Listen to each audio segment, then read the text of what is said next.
Welcome to Roots and Ruminants, your podcast for creative and innovative use of farm, pasture, and rangeland. We're going back to the basics of raising and grazing livestock, growing your own forage, and practical land use.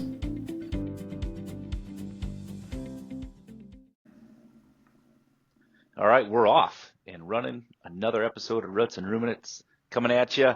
And we're going to the western side of the United States, and we've got our first Californian guest. We've got Blake Alexander with the Alexandre Family Farm and its dairy operation in Crescent City, California. We're delighted to have Blake on.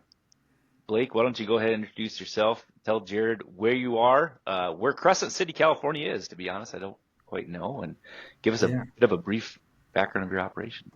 Sure. Thanks, Justin. It's great to be here and meet you guys. And I hope that your listeners enjoy what we have to talk about. So I'm actually in our house here in Crescent City, California, which is the upper part of California, right on the Oregon border. Our ranch is just 3 miles out of Oregon, and we touch the ocean. So we're right on the ocean. So we can hear the waves from our house here. And we are a cool season coastal plains area where we get about 70 or 80 inches of rain a year, and sometimes over 100. And we farm kind of in this general region. It's a lot of rain, isn't it? That's a lot of rain. That's reminds me of Tillamook. I've been to Tillamook several times. A real similar environment to how they dairy up there. Yeah, it's very similar. I grew up in a little town south of here, 100 miles, called Ferndale, and it's just a mini Tillamook.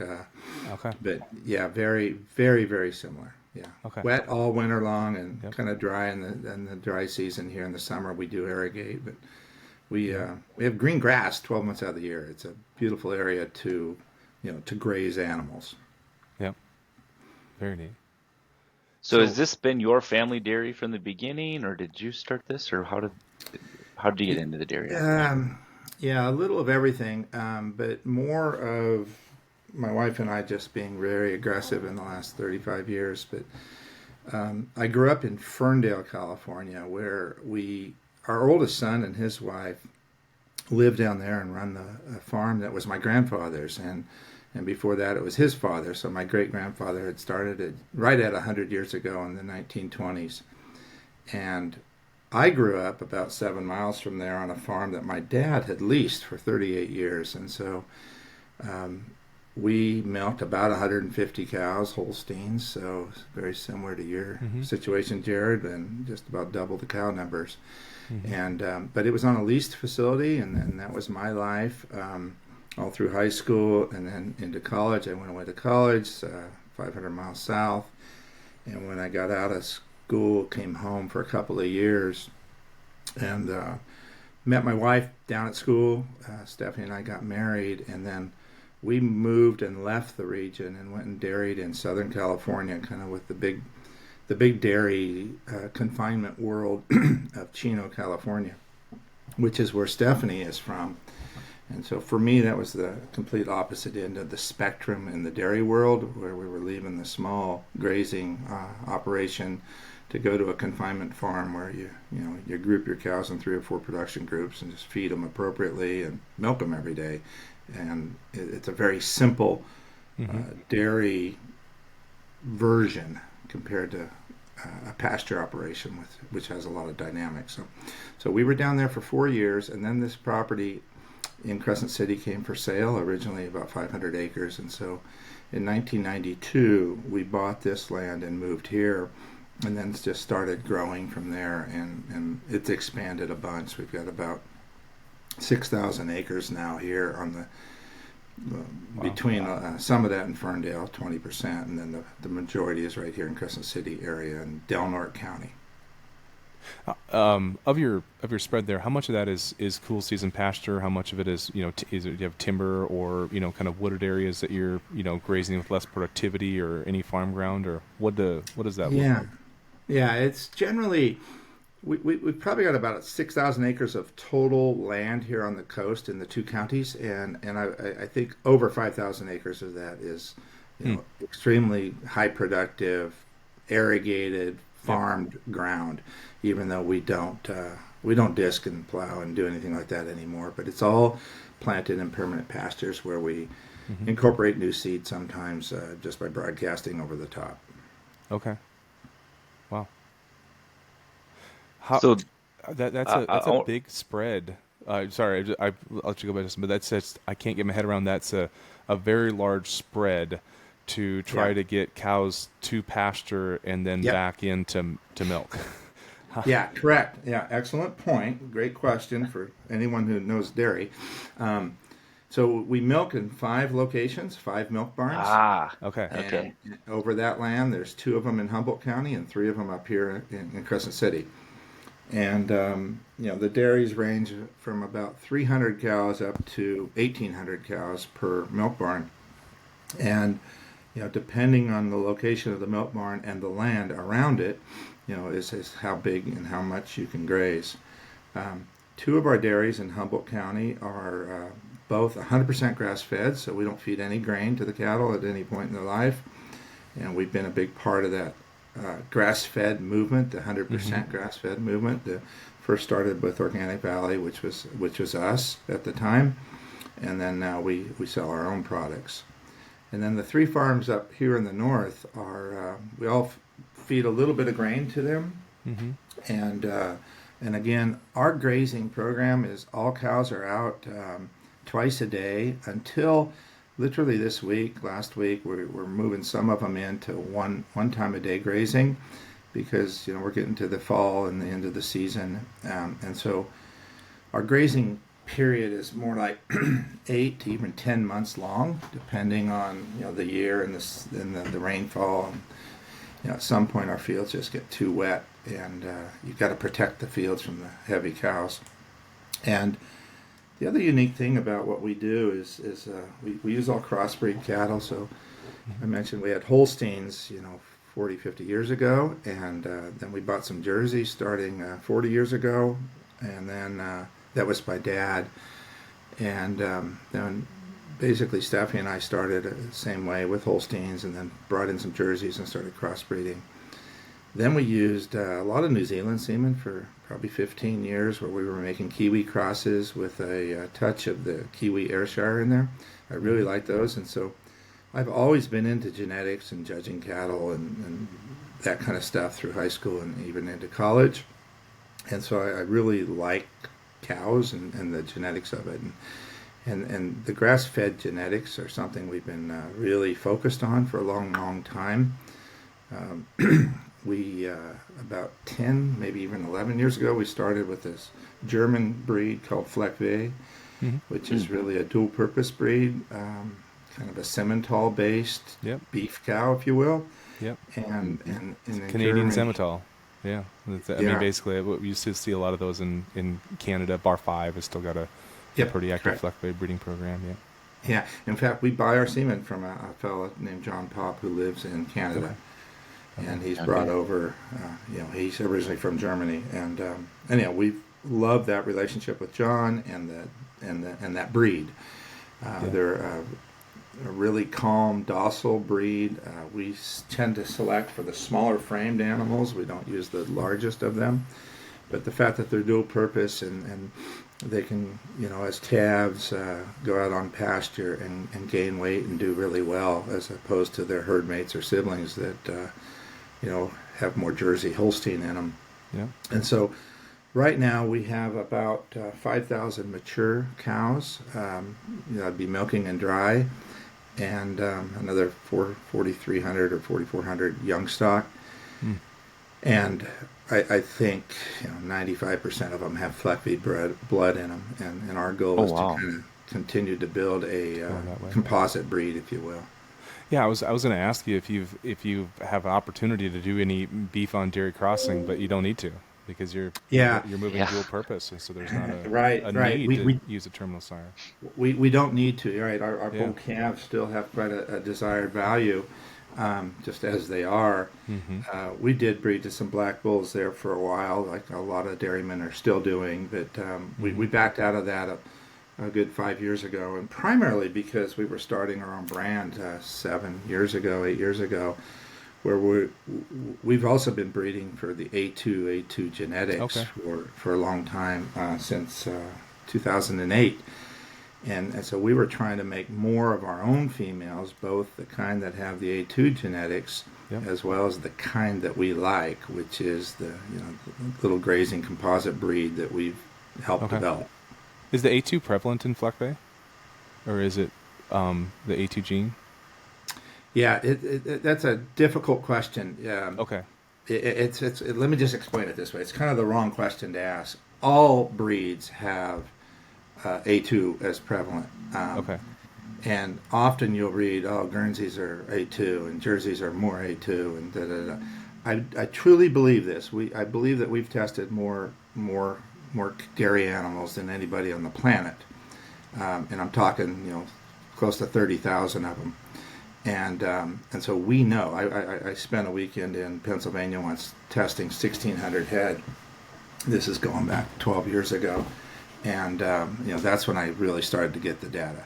The Holstein data and the Jersey data is quite similar, and I can tell you what it is, but it really doesn't matter. It's just that all dairy breeds have the influence of the A1 in their populations, and it's in there at about 25 to 35% generally. Huh. And so every female gets a gene from both mom and dad, if you will. Yeah. And so they're either going to get an A2, so an A2 from both parents, or they're going to get an A1. And so they might be A2, A1, or A1, which is really rare. That's about 10 or 11% of the populations that we've seen. And so then it's a matter of just selecting the cows that inherited the right genes from mom and dad. And that's the milk that we sell.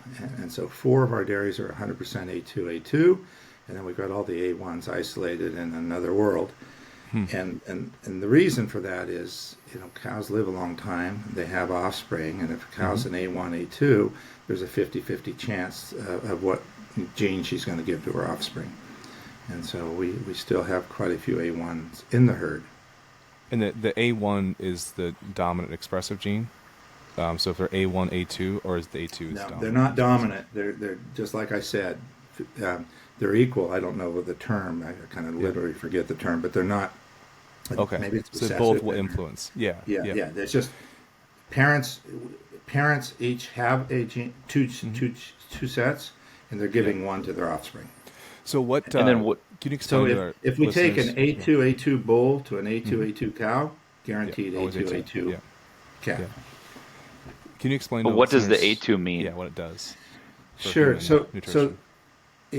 we're talking about the digestible protein or digestibility of the protein in milk, and there's an amino acid chain that's 209 units long, and at the juncture of number 66 and 67, there's either a proline or a histidine, and the histidine has replaced the proline in a mutation process that just happened in nature thousands of years ago. And the reason we say thousands of years because it's prevalent on a lot of continents with a lot of dairy cattle, and it's not in the Bos indicus dairy cattle. It's in the kind that we are using. So Brahma and whatever are still A2, and so when we first learned about this, let me just kind of finish what's happening at that juncture. So when the histidine is in there, it makes this little 7-chain amino acid that won't break down in our bodies, so it doesn't digest. And literally, when you put milk on your tongue and your cheeks, you start, and that A1 is present. That's what causes the phlegminess of dairy. That's why doctors are saying, if you have a cold, don't drink milk. And it's also, when we read this, Stephanie and I learned this in 2007, there's a book called The Devil in the Milk by Keith Woodford out of New Zealand, Lincoln University, New Zealand. It really resonated with us. It's like all of a sudden, this is why some people can drink goat's milk but not drink cow's milk. Mm-hmm. And it just goes on and on. So all mammals make A2, including humans, so breast milk. And just every little critter you can think of that is making A2 naturally. And so we literally have this mutated gene in the dairy industry. We just weren't aware of it. And so as that knowledge came out, and we learned about it. We believed it, first of all, because it made total sense with us. It resonated. And then we started breeding in that direction. There's a group called the A2 Corporation out of New Zealand originally and now in Australia. And they have been marketing milk around the world, in a sense, kind of those two countries plus China and the U.S. and maybe others now.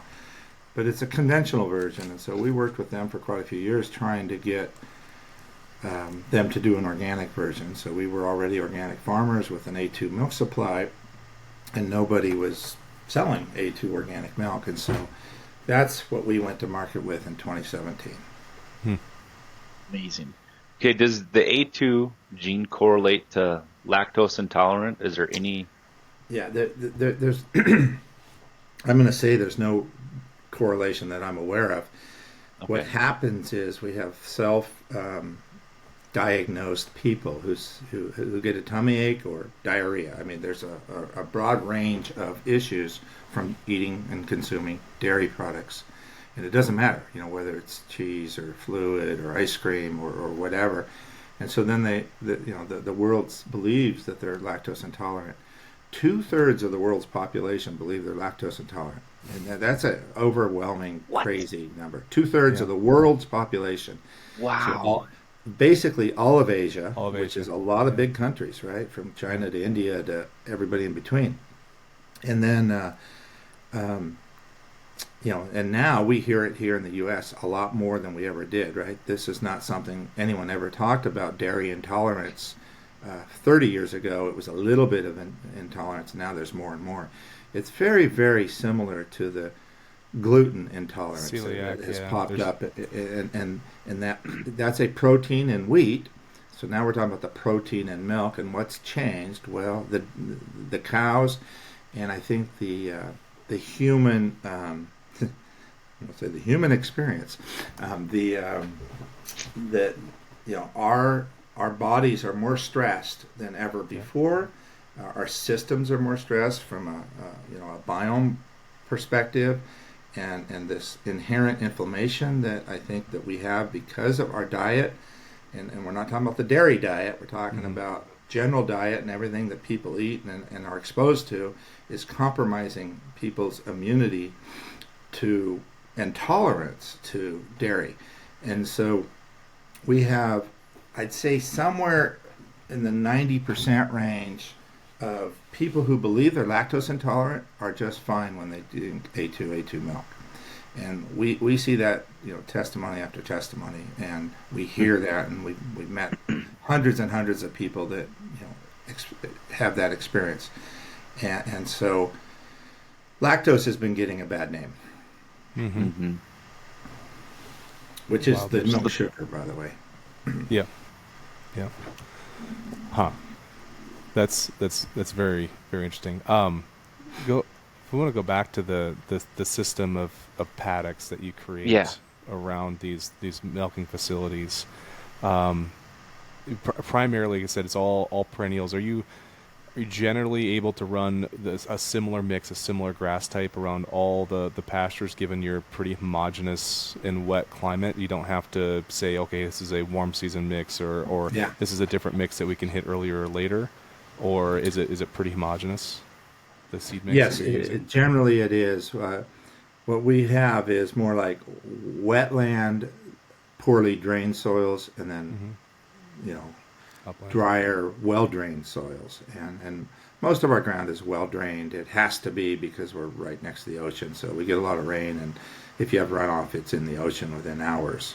And, as we've become better managers of soil, we don't have runoff. And so that we can talk about next. But let's talk about the pastures, the paddocks, the choreographing of cows on grass. Yeah. So, I mentioned 9,400 head. About 7,000 of those are out grazing today, and they're in about 30 groups, from 100 head up to, at most, we would get about 500 head in a grazing group. And the milking cows, which are the majority of those, are getting a new set every 12 hours. So when they go to the barn every 12 hours, they come back to fresh grass. And our typical field would be size and shape of your cell phone, for instance, and kind of long, narrow paddocks with permanent wires on the perimeter with a single electric hot wire, and then a permanent water trough, concrete water trough in the middle, or in the front third, really. And then we'll do an A, B, C grazing using polywire, where we section off 2 acres at a time or whatever for the group. And so that's daily, every 12 hours for the milking cows. And then we have heifer and dry cow groups. And we're moving them more like twice a week just because it's more practical. It takes a lot of labor to get around and do all this. We make it a priority with the milking cows and a little bit less of a priority with the young stock and heifers. We just have a personal rule that we never go in one paddock for more than 6 days because we don't want to graze regrowth. In terms of plant populations, you mentioned like summer or warm season grasses, and we really don't plant those very often or at all. Our primary mix is our perennial. I said permanent pasture. You use the term perennial, and so I don't normally use that word, and I probably should. But we're using a lot of Italian ryegrass, which is a diploid that I think lives for a long time in our fields. Mm-hmm. And what we do is we make a lot of compost throughout the year, literally 10 to 15,000 tons. And so that's a lot of outside material coming in, and that's carbon from wood mills where we're taking their shavings and sawdust, and we get it for free. And then we get a lot of fish waste from 3 different counties up and down the coast, and we get that for free. And shrimp shell and crab shell seasonally. And so we're always blending in, and we're composting our dead animals and our dead chickens, and so we have a lot of compost, and I think we do a good job on that. We use some of that shavings and for bedding first, and then it goes to our compost, and then of course our manure solids coming off of the separators, the separator system at each dairy is kind of the base of where we're making compost. Mm-hmm. But back to kind of our seeding and management of those paddocks and pastures, we identify the worst 10 or 20% of our land every year. And I always say I like to do that at 30 miles an hour in a pickup. It's not like we're out pulling soil samples and measuring or even referring to our notes from grazing. We're just eyeballing it, and it's really easy to know where your worst fields are. And then we spread compost on that. We do what we call as kind of a field facelift, a 3X treatment of first kind of overgrazing it down, getting it short. And we're doing that right now. This is early September, and so it's kind of the best favorite time of the year to do it. And then we'll come in with compost, light application of compost, a ton or so per acre. Or no, that's not right. I think we're putting up to 10 ton per acre. That's funny. I just got confused on that. It's more like a truckload per acre. Sure. Yeah, and we do about 1,500 truckloads. So, yeah. Oh my God. And then we broadcast seed over the top. So we just use a little 4-wheeler with a spin spreader on the back. It's pretty low tech, but it's effective. And then airway and harrow, drag harrow behind that. And so that's kind of the process. And then, that will germinate and grow up either with irrigation water right now, or rainwaters will usually start this time of year. And, it'd be perfect if we had a rain every week or 10 days right now, because we're prepping fields and wanting to get that stuff sprouted and growing. Our growing season continues all winter. We just grow slower in the winter. Our temperatures here are crazy ideal. We're basically in the high 50s or low 60s temperature-wise. I just looked this week. We're going to be in 63, 64 degrees. That's hot. And in the winter, we're down in the low 50s. So we're only 11 degrees difference between winter and summer. It's we That just is Sweatshirt unreal. weather year round. it's perfect for cattle and cool season Yeah. grass. Yeah, it is. And the only variable is it's either we have a wet season and a dry season. That's Yeah. it. Sure. Can you talk through like how you manage and how you prioritize milk production and quality of grazing and grazing regrowth and how that all cycles together? Yeah. That question assumes that we manage that. So, yeah. So Or maybe it's just happening the short answer through rotation and quality is we grass. try to do things right, and we. I attended a soil health academy this year with Gabe Brown and Alan Williams. My kids had gone and I had never gone, so I kind of attended one of those, I think in March. And so I came home, met with our grazing people, and we like to do pasture walks and kind of synchronize our plan. And we decided we were going to let the grasses get even a little taller this year, and maybe leave more forage in the field and feed the biology better than we had in the past.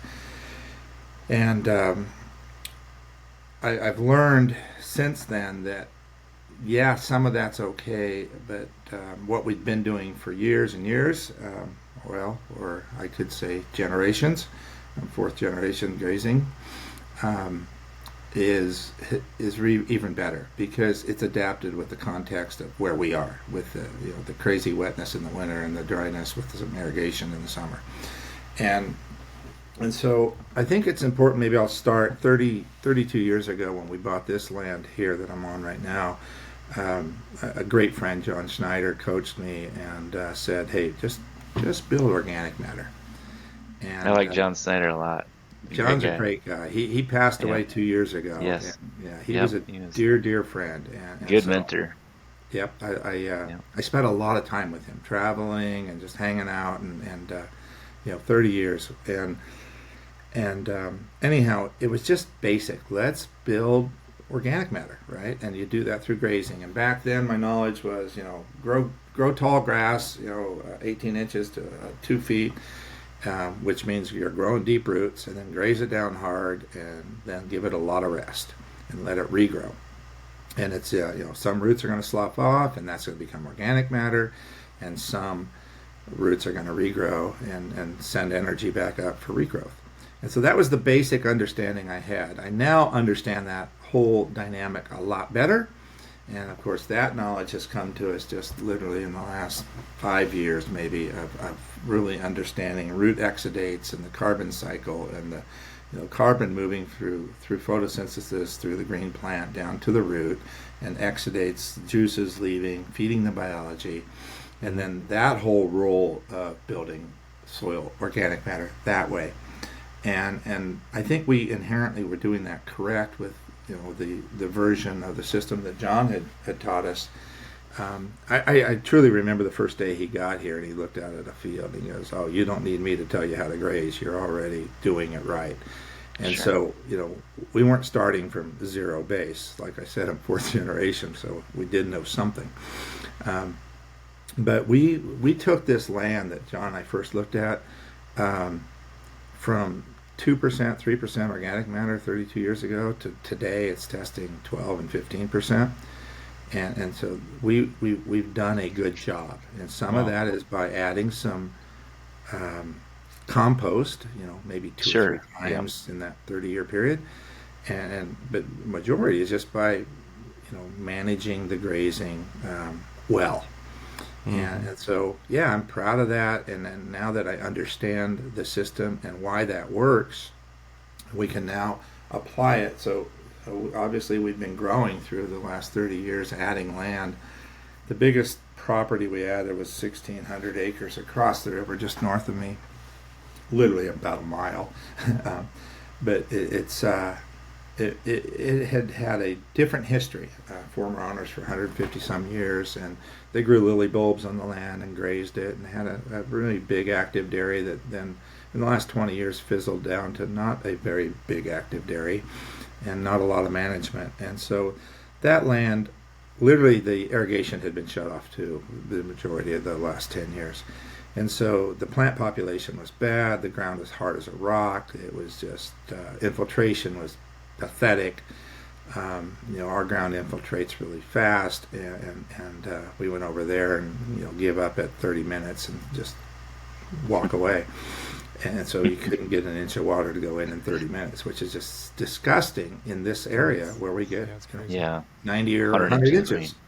And so that ranch was all set up for fast track, water running off the fields into ditches, five sets of ditches, sloping right down to the slough, right into the ocean. It's literally in the river and the ocean within hours. And we have been, it's an awesome project for me. It's a wonderful challenge, and so we're going to rehydrate that ranch and keep more of the water on the land, and we're just fixing it up. We've been on it for 3 years, and it's coming along. I don't have any stats.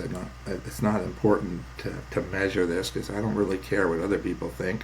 I just want to grow more grass and have it look great, as far as being green and productive.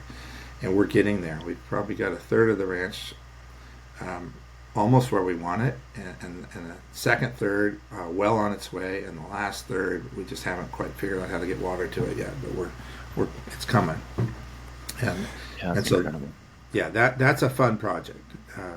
So we have done that over and over again. I remember we were early adopters on going organic, and so we've been thinking organically for 25 plus years. Yeah. And so I understand the damage that chemicals and of all kinds and fertilizers do, and so it's it's been fun. Mm-hmm. Yeah. How would you? So you mentioned that hydration. So even though because you have a dry season, that's in the summer, and even though it's not much warmer, it's a little warmer. You need that hydration to get the plant growth that you need to build the organic matter for infiltration. How would you and how do you manage pieces that you logistically can't irrigate? Do you or those ones that aren't watered today? How do you manage that cycle differently without summer irrigation? Okay, so I first want to touch on that land where we went from 2% to 12 or 15. That land, when we bought the ranch in 92, 93, we installed an irrigation system that basically watered the ground every 8 days during the dry season. So we were out watering those fields 20 times during the year, 15 to 20 times. Last year we watered those same fields 3 times during that 5-month dry season. And this year we're doing it more like 4 or 5, but just to make darn sure we're not stressing the system. But the savings of water and labor and all that is there now because we have that huge sponge in the soil called carbon or organic matter. So now how do we manage land where we can't get water to it? And this year we took about 1,000 acres of that one ranch and let it grow and grow and grow. We gave it a 7-month rest from October to whenever 7 months later would be May. And grew forage that was 2-3 feet tall, and it was green, and then it was turning brown, and then we put a 400 head or 500 head of bred heifers on it and kind of forced them to eat it down, strip grazing them across it. And it was a sacrifice for the heifers because it's not ideal grass, and their nutritional needs are less than, say, a group of yearlings. But still, those heifers got thinner than I would like. But we set up a plan to graze them on that stuff for about 2.5 months, and we did. And about halfway through the plan, I said, this doesn't work. So we went out and cut half of it for hay and just cleaned it up. Couldn't do that much all at once. And cleaned up the field is what I'm saying. And that's a sacrifice because now we're pulling nutrients off of a field that doesn't have many nutrients. We'll deal with that later. We are adding compost to all that land as a high priority, and then I hope to get irrigation to it next year. But where we graze those heifers, there's 150 acres on a slope across the highway on the other side of Highway 101, and that land, it was dead and brown and kind of golden color after we grazed it with that brown grass laying on the ground. And we happened to have a rain here 2 weeks ago, which was just unheard of to have a couple inches in August. And I went over there a couple days ago and went out in the field. I was going to drive out with my little Toyota pickup, and I decided not to drive on all the new growth. And so I walked, and it was just beautiful, absolutely perfect. We had all this grass laying down. I got down on my knees and touched the, kind of dug through the duff. But we had, 3, 4, 5 inches of new green grass. Some of it was brand new seedings that were 2 or 3 inches tall. Mm-hmm. And then the grasses that were living there that we had seeded out there every fall. We've been trying to add new seed to the deal. We put a cover crop seed blend out there last fall. Some of it grew and some of it doesn't because the ground was so hard. And anyhow, but when I dealt down and got to the ground, it was moist and cool, and it was just awesome, right? So the biology all said thank you, and the system is happening, and so we're reclaiming and gaining ground on that. Now I didn't go down and check where we took the hay crop off, and that was more of a financial first quarter financials didn't show up like, wow, we're missing some feed, and of course we're missing some feed. I set aside way too much, so yeah, we harvested the hay and we could count that now as feed inventory, but we lost that ground cover, and so I didn't go check the soil temperature there, but because I know what it was going to be. It's more of the same of what's been going on year after year. Huh. That's fascinating. So clovers, do you use much for clover interseeding? Yeah. Any legumes? Yeah, we so our primary mix that we throw out on that 3X treatment is New Zealand white clover, a little bit of red clover, kind of a taller variety, of course, and then plantain and chicory, and then a couple of perennial ryegrasses that are probably from New Zealand, and then we're out of Oregon here, and then the Italian rye. I hesitate to call it an annual, but I think it is. So yeah, those are the primaries, and then occasionally we throw in a whole variety of stuff, and the stuff doesn't always grow. And so that base sounds like a mix that John Snyder would have recommended. Yeah, totally. Yeah, no, John and I developed this years and years ago. Chicory, plantain, ryegrass, clover. Yeah, and we just stick to it. He always wanted to put brassicas in, and they take up too much space, but there are some. Yeah, they like to crowd. I don't know. I'm just not a brassica fan, even though I like what they do. We used them in like a cover crop mix last year, but not in this annual. I don't want them back out in our milk cow fields. Yep. Well, for a dairy, they have been known to taint the milk a little bit too, right? We don't pay attention to that, but yes, absolutely, that's true.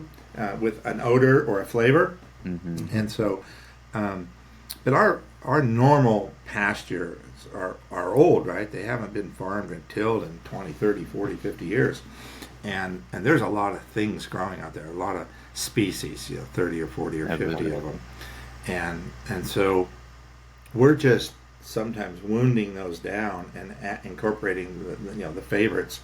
The chicory is it doesn't last as long and it tends to die off, but I was just noticing the other day that we've got some now in its third year that's doing really well. I'm not quite sure why. That's on that other ranch that needed all the help. But I love that chicory and plantain because they're deep tap rooted, and when they are the dominating species the next year, that tells me that we have really low fertility out there, right? That everything else is struggling, and your scavengers are winning. Yeah. What do you end up? Do you have any? What weeds do you face? What things kind of get encroached in there? Do you have much issue with that, or not so much? Yeah, generally This year, I'm going to say we don't have any weed problems. A lot of that is a philosophical mindset. On what is Yeah. weed. Yeah. Yeah. Yeah. Okay. Good. You guys get But it. we Yeah. get it. We get it. But So- sometimes, like, bull so- thistles are like, unless you have a No, goat. yeah. I'll get bull to that in a thistles are second. Yeah. And so then the question is, well, what do your cows believe is a weed, right? And I learned this for the first time this year, right? Been grazing a long time. I'm 61 years old, and I read and study a lot of YouTube stuff, and all these other guys grazing, mostly in the Midwest, East Coast, and I'm part of some grazing group discussions. And so let's talk selective grazing versus non-selective grazing for cattle. I guess I've always done non-selective. I didn't clearly know that till this year. When I came back from that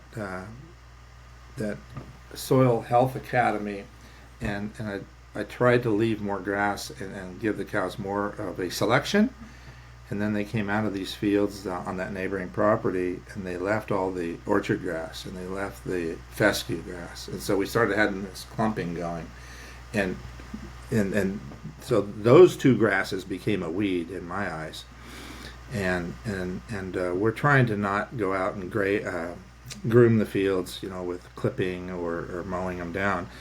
Most of the time we don't have to in any of our fields, and eventually we had to on that. We had to clean that mess up.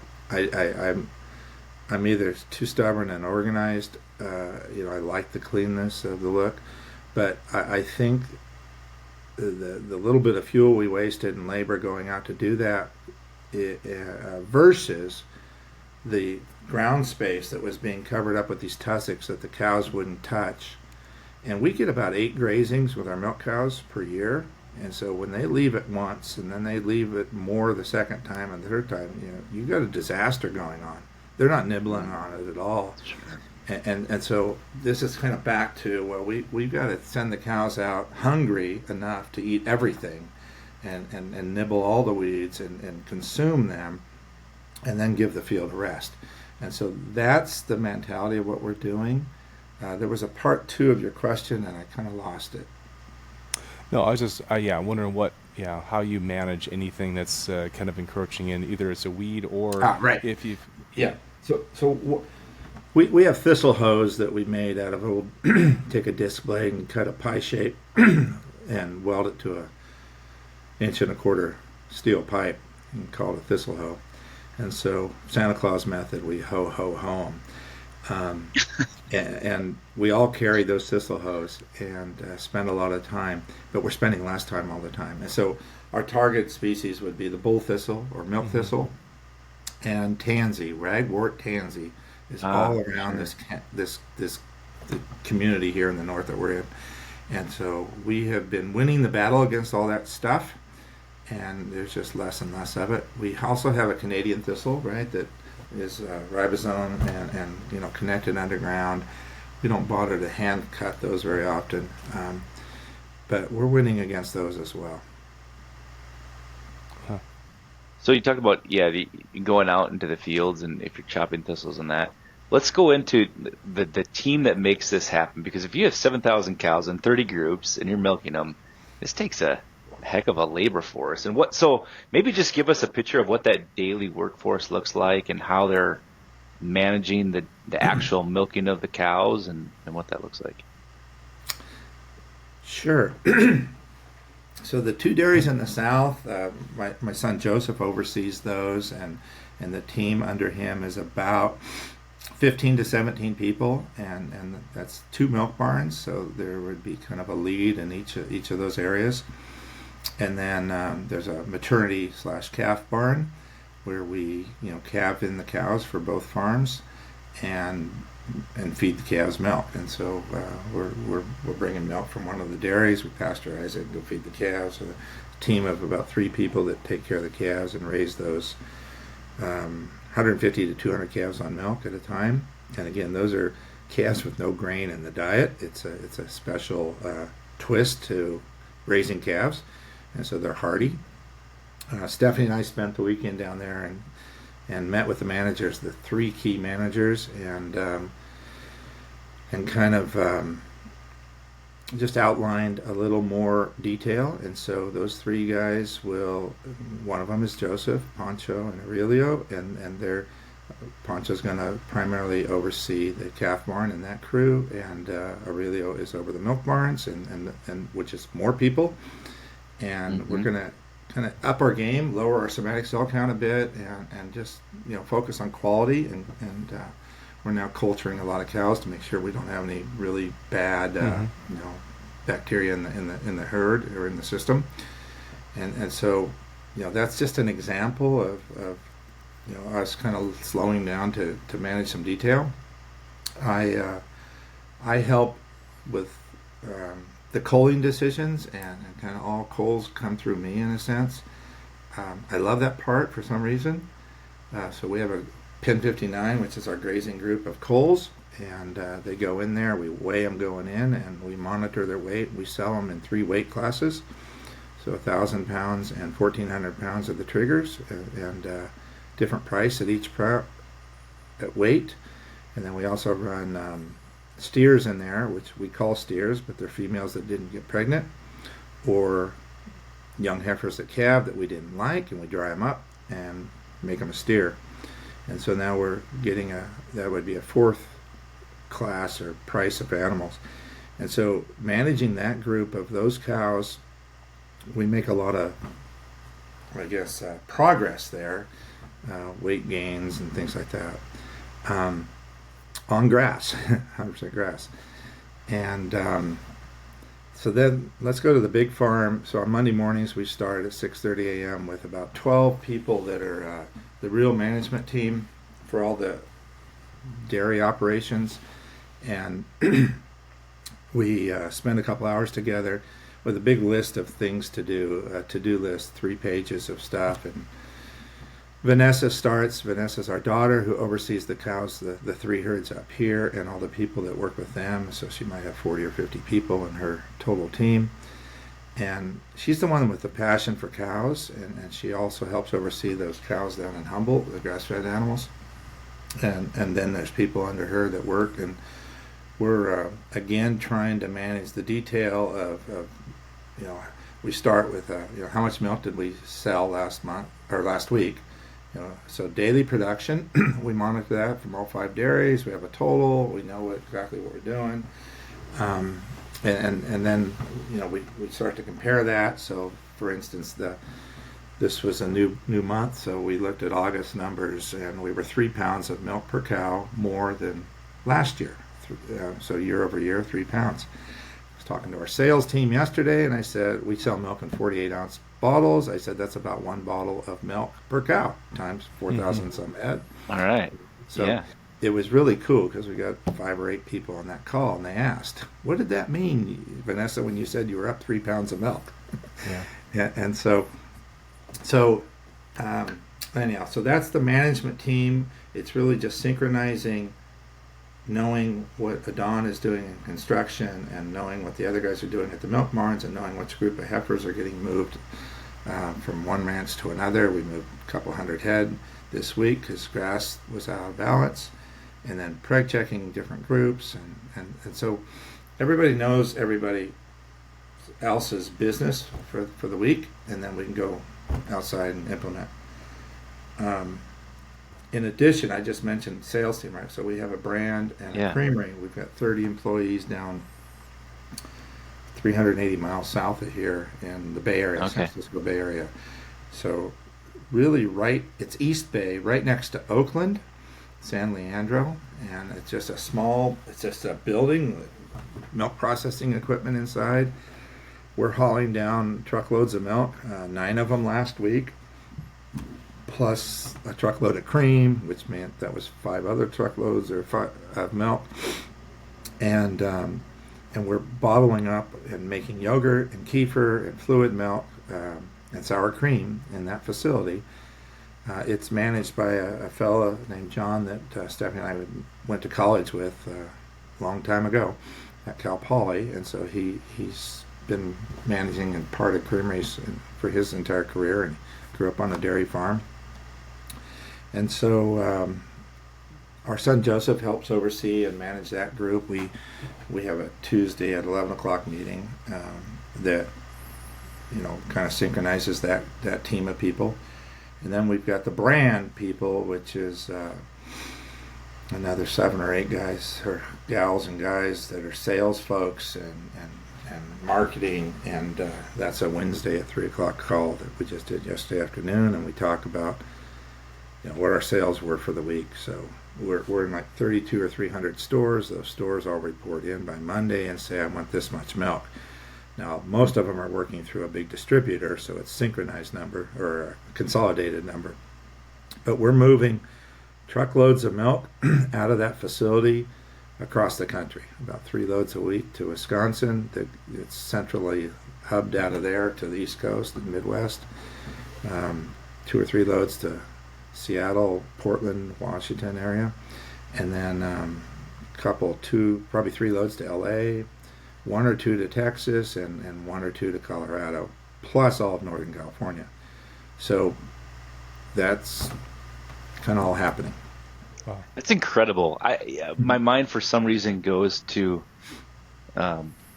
this thought that agriculture just has not as much opportunity anymore, right? Or it's hard to get young people back in. But when you tell that story and you just talk through all those teams and the facets that have to operate within this group, under this umbrella, talk about a wonderful opportunity for anybody. And then just, what a dream, right? To be able to make this happen at this scale and doing it the way you're doing it. Yeah, thanks for that. It's fantastic. It's inspiring. Really cool. Well, thank you. You're going to get me all choked up here. So we have 5 kids that were all born in the 90s. The oldest 3 are married. So that makes them like 25 to 33 years old right now. And the oldest 3 are married and all working for the operation. They also all have kids, so we're almost up to 7 grandkids. Number 4 is Dalton, living upstairs here at the house and still helps out a lot when he can, but he's really into computers and other things. And then number 5 is Savannah, who really never came home from college. She went out and worked in the real world, and she currently lives in Sacramento, working for a John Deere heavy equipment rental. And we would love to get her home because she's really good at a lot of outside work, and we just hope that she makes that decision someday. But right now, we have a lot of good help. We have a lot of good, I think, opportunity. Justin is kind of, as you were, I was hearing you say how exciting it is. We have a tremendous opportunity for any young people interested in anything from soil biology. I would love to, a dream of mine is I want to have a regenerative farming department, right? Yeah. Not that I'm into bureaucracy or anything, because I'm absolutely not. But I need somebody who takes this stuff that I love to do and just implements it. And years and years ago, we had Oscar, and John and I both talked to Oscar directly, and then Oscar doesn't work for us anymore. And we told Oscar where to put compost and where to seed and what to do, and but now we're working with a lot of extra people that are doing other jobs, but we don't have a focus on that. We have a lot of wonderfully good people working for us. I'm thinking of Spencer that we hired maybe 13 months ago, and so he's running this new farm, which is milking 900 cows and has probably 2,400 acres in that cluster, and most of it needs a lot of help, but he is just super good at managing the guys and moving us forward. And then, of course, some of our older, more experienced employees are here across the river. It's a 15-mile drive over there, and we help out a lot. We could have started with this, but the reason why this podcast was sparked is because I met your son Joseph in the airport, and I sat next to his wife. Is it Alexa? Exactly, Alexa. Yeah. Yeah, I sat next to her and their daughter. Wow. And he walks in. He walks on the plane. Yeah. And we started visiting, and he had a Will Harris cap on. Yeah. And that day we were scheduled to have a podcast with Will. Oh, awesome. And so that's what sparked the conversation. And so, Oh, yeah, that's it's cool. I pretty, did not know the yeah, backstory there. Yeah, and Will yep. is a great friend of mine. We've hit it off throughout the years. So I believe it. You have a lot of similarities in yeah, how you operate your business. yeah. And so We I we believe spend it. a lot of time together, mostly texting and talking. But I went out and spent 3 days with him in March, and that was just a dream come true. And was planning on going back. Gabe Brown and I and another guy are supposed to go back and hang with Will. So I'm really looking forward to Sure. that little trip. Very neat. Yep. What is if I know we're getting I'm curious to see, like, for frame of reference, and I know that the system is designed on higher value and utilizing forage in a lower cost system with not having to raise a lot of corn silage, that kind of stuff. But what are your rolling herd averages, or what's your daily what's the length of your lactations on this system compared to the more traditional, I shouldn't say more traditional, but the more common system of dairying, I guess? Yeah. Your lactation's similar length, 300 days, or they longer, shorter based on that? Yeah. Well, I honestly don't know. Okay. Um, our the stuff I do know is our say calving interval Yeah. is probably right at 12 and a half to Okay. 13 months, right? So Yep. just a little It's a longer. little longer, but not much. Yeah. Our we're calving in 2-year-olds at about Yep. 24 months, Yep. 22 to 24 months. Yep. We production. I'm part of a group, kind of a grazing group on WhatsApp with a bunch of cool dairy folks in Pennsylvania, Ohio, New York, and even some Wisconsin guys, and we just added a Canadian. Um, and so they're all mostly grass fed, Mm-hmm. and herd averages of about say 10 to 11,000 pounds of milk per year.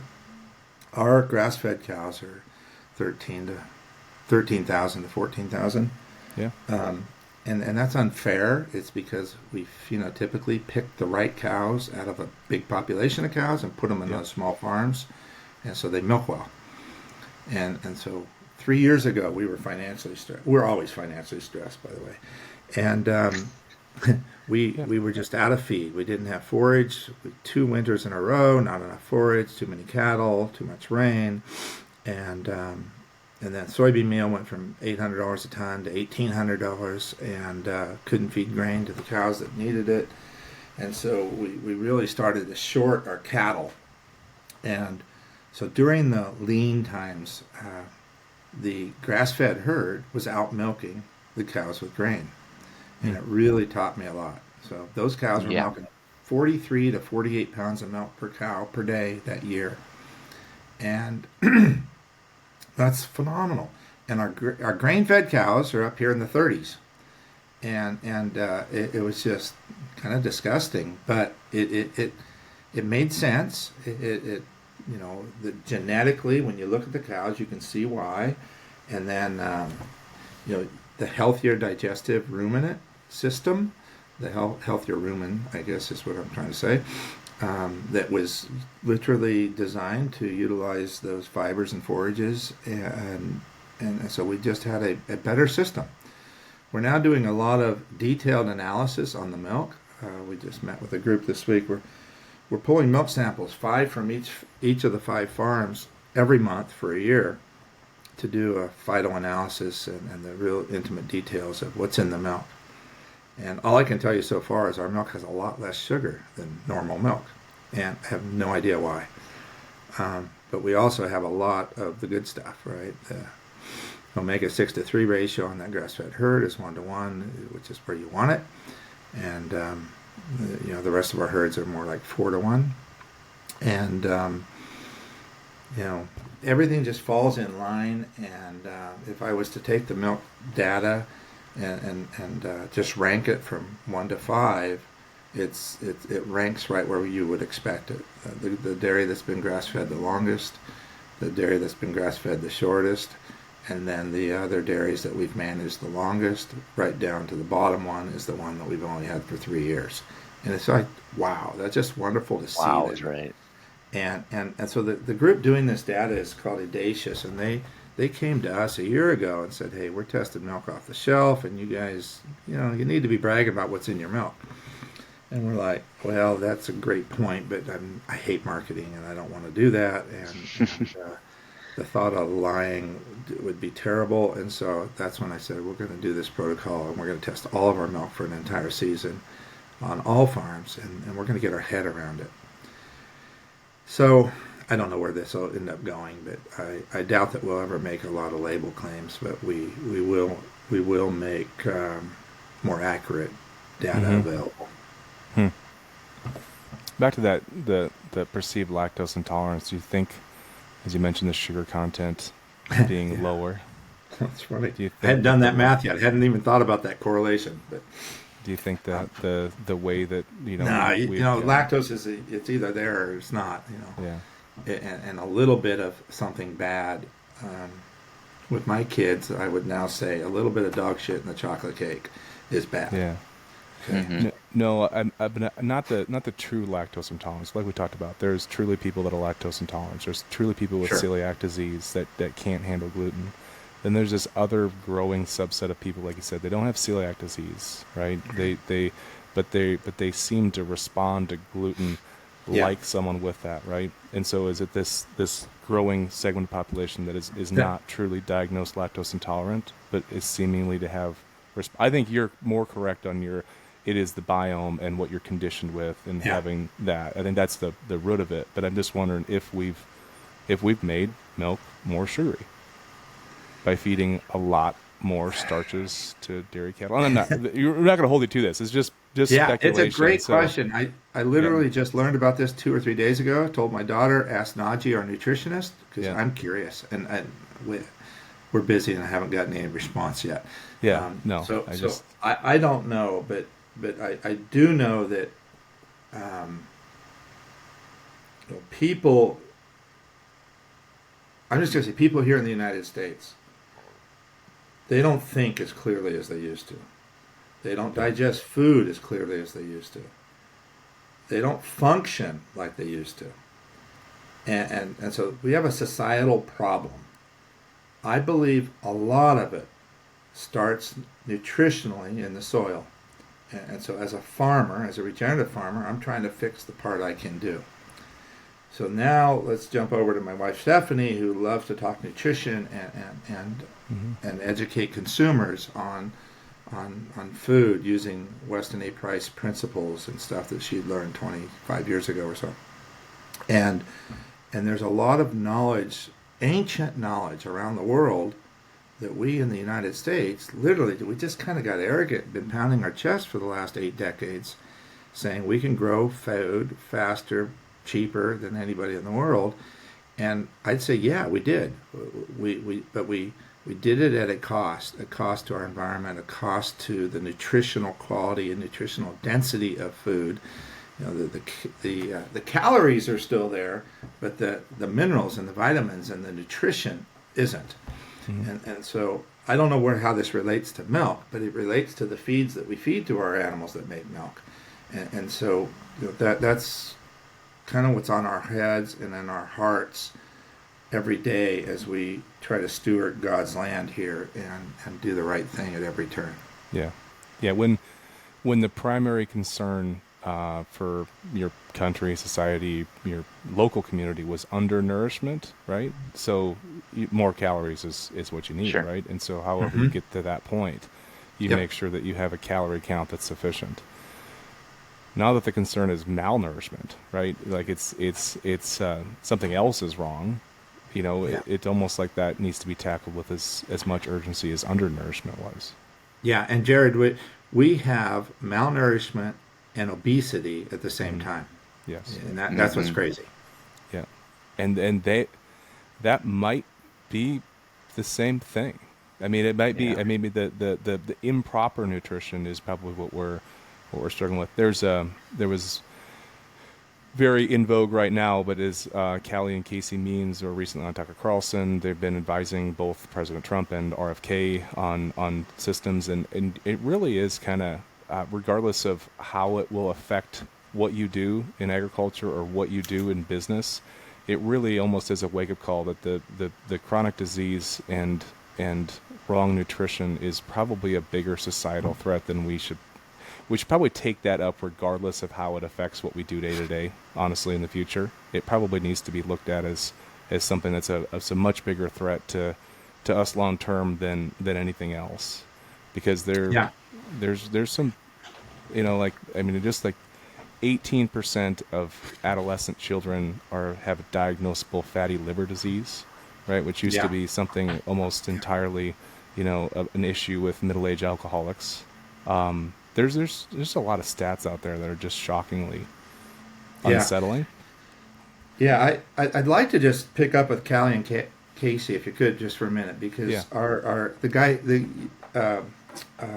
Jeffrey, who runs our farmers markets, heard that podcast and said, "Hey, you got to listen to this." He's the guy that turned me on to John Kemp years ago, and it's just it's awesome, right? And so, anyhow, Callie and Casey, they've got it figured out, and that's awesome. And so we've been watching that whole dynamic of what you just said, and the RFK coming to the Trump group and bringing that knowledge of regenerative agriculture and really farm health. Just in a coincidence, RFK's running mate, Nicole Shanahan, she reached out. She called me in February of 2020. She I don't know if she called me or Stephanie, but together we sat at the kitchen table and talked to her. And then Vanessa, our daughter, and I went and met with her. She wanted to be an angel investor in our brand. Wow. Her and her husband at the time were raising a daughter that had some issues, and they needed really good milk. And so we were their really good milk supply for a long time. And so that's just really a neat coincidence, right? Mm-hmm. And then Nicole went and visited Will Harris, and then she went and visited the Burroughs family here in California, our friends, and now they're bringing that inside knowledge from a Democrat's point of view. Let's save the planet, into a Republican setting, and I think they're going to have a willing participant in Trump's administration to really, really move the ball forward, not just talk about moving the ball forward, but literally get it done. Because that's what I think it holds. It could. And I don't want to be, too prophetic about this, and I don't know the answer, but I think that it actually is one of the most pivotal moments in the future of U.S. ag policy that we've seen in decades. Is this coalescing into both the Republican and Democratic Party at the same time? It's going to be huge. It is huge. And Stephanie, my wife, told me a couple nights ago, she's like, on Instagram, which I never do any social media at all, but apparently Cassie Means has been following our brand for months and months, which is awesome. So I think it's intriguing to watch, and regardless of personal viewpoints, it's just to watch those positions coalesce. I was like, I think that maybe prioritization on soil health and funding and policy in agriculture is turning into maybe one of the last and maybe only bipartisan issues that exist. As those two things have collided here recently. Yeah, correct. I really hope that this starts to kind of dominate the direction. If I'm gonna get into the details on kind of their positions, what they're talking about, I think that there's nuance, like we talked about, on how things are raised, how things are fed, and things like that. I think that the bigger is like seed oils versus animal fats is like a 50x difference, right? And then you have a smaller nuance between grass-fed and conventional, right? But I mean, like the bigger jump is to get away from essentially things that probably should be biofuels. Going into our food would be the first big step, and then like these smaller details are probably advantageous to do, but almost like kind of the smaller battles later. But I think that it was years ago in the podcast, I remember going through and just looking at the USDA. If you've listened to every one of our episodes, you probably heard me say this 3 or 4 times. But the idea that if you look at not the food pyramid, not what you're supposed to be eating, or not what they think people are eating, but like going in and studying the diets of Americans, that Americans were getting more calories on a daily basis from seed oils and added sugars than they were from all meat, all poultry, all shellfish and seafood, all dairy products, all vegetables, all nuts, and all fruits combined. Wow. Combined. That's crazy. That's like, start there, right? Yeah. Yeah. and then work kind of backwards and more grassroots on some of the bigger things. But I do think that there's some troubling trends in human health that have a lot of factors, and I think it behooves us to take a step back and look at all of it, because it really, like you said, the mental capacity thing. I mean, I think it's an unsettling of being able to handle emotions, all the way to chronic diseases, and I think they're all interrelated. Right. But. Yeah, and we need to wake up, right? And policy coming out of both state governments and our federal government need to reflect a general understanding of this stuff, and attempt to get the corruption out of the system. Mm-hmm. So. Yeah. Well, awesome. Well, it's there. Kind of went deep there for a little bit, but it's an interesting and timely conversation. I think that's fantastic that Nicole's been in contact, and I truly do think it's going to have ramifications for what farm policy looks like, and it behooves us to pay attention and look at the future a little bit that way. Yeah, on how we're doing things. Back when I first started talking to Nicole about this, and by the way, we never really did any business together, but it just, her awareness of agriculture debt and farmers' debt and age, that she has a lot of compassion for that. Mm-hmm. And of course, those are real numbers, and that's a serious issue that needs to be addressed agriculturally. So. Yeah. We primarily, a large part of our customer base, the seed company, and within AgSpire too, is cow-calf producers, so beef cow-calf producers, which I explain to people is probably the largest there's been some consolidation, but it's still the largest disaggregated food supply chain system in the country, and it's not even close, right? 622,000, individual cow-calf producers in every state, almost every county that's not fully urbanized or completely mountains. Is still like kind of the last bastion of that desegregated, small scale type movement. Those folks have a lot of opportunities to improve landscapes and improve forage and improve productivity and profitability at the same time. There's just worlds of opportunities. Yes. There. Yeah, it's all upside for them, yeah. and they need to, kind of get their head in the game, right? And then. Yeah. Awesome. Well, Blake, anything else that we didn't cover that you want to cover, or any questions for us? Otherwise, we really appreciate your time. No, I enjoyed the conversation. I just looked at the clock. I had no idea it's been an hour and 20 minutes. Yeah, it's fantastic. It goes fast. Yeah, so, no, thanks, guys. We love and enjoy what we do, and we appreciate what you guys are doing. Your share in that system. We've got a lot of people that we need to educate, and consumers need to know this. Farmers, of course, need to know this and understand it. And so, I welcome anybody to call or reach out to us at any point. Again, this is my favorite subject to talk about. Yeah. Well, it's been a joy so much. Alrighty. Thank you. Well, thanks everybody, all the listeners, for tuning in again, and look for another episode in a couple weeks. So thanks again, Blake. Thank you. Well, we hope you enjoyed another episode of the Roots and Ruminants podcast. Let us know what you thought of it. You can follow us on Instagram, Facebook, Twitter, all those social media things. And, if you ever have any questions, just give us a call. We've got a toll-free number here at 888-498-7333. Be glad to hear from you. Thank you.